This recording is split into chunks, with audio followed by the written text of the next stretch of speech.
ஒரு டாஸ்க்கை கொடுத்தா சுவராசியமா விளையாடாம ஏன் இப்படி மொக்க போடுறீங்க?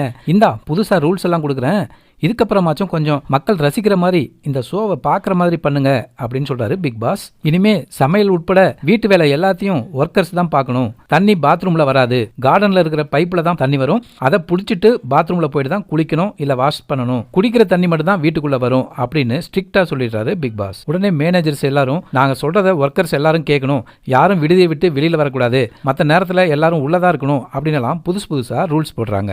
ஆனா மழையில விடுதிக்கு வெளியில கொடையை பிடிச்சிட்டு நிக்கிறாங்க அன்சிதா. அவங்களை உள்ள போக சொல்லி எல்லாரும் சொல்லவும் அவங்க அதெல்லாம் என்னால போக முடியாது, நான் மழையை ரசிக்கிறேன் அப்படின்னு சொல்றாங்க. விடுதிக்கு வெளியில நிக்கிறதெல்லாம் உங்களால கேட்க முடியாது அப்படின்னு அன்சிதா சொல்லவும் சௌந்தர்யா வேகமா போய் கொடையை பிடிங்கி உள்ள போங்க அப்படின்னு சொல்றாங்க. யூனியன் லீடரா இருக்கிற ராணவ் ஐயோ எங்க எம்ப்ளாயி மேல கையை வச்சுட்டாங்க அப்படின்னு அவர் ஒரு புயலை கிளப்புறாரு.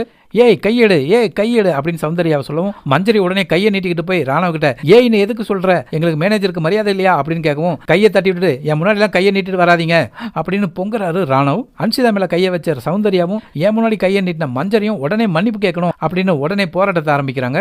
ஒர்க்கர்ஸ்க்கு மரியாதை கொடுக்கணும், ஒர்க்கர்ஸை சுதந்திரமா விடணும், பாத்ரூம் போறதா இருந்தாலும் சாப்பிட்றதா இருந்தாலும் ஒர்க்கர் ஒருத்தர் மேனேஜர் ஒருத்தர் மாத்தி தான் செய்யணும் அப்படின்னு 3 ரூல்ஸை நீங்க உடனே போடுங்க அப்படின்னு போராட்டத்தில் குதிக்கிறாங்க.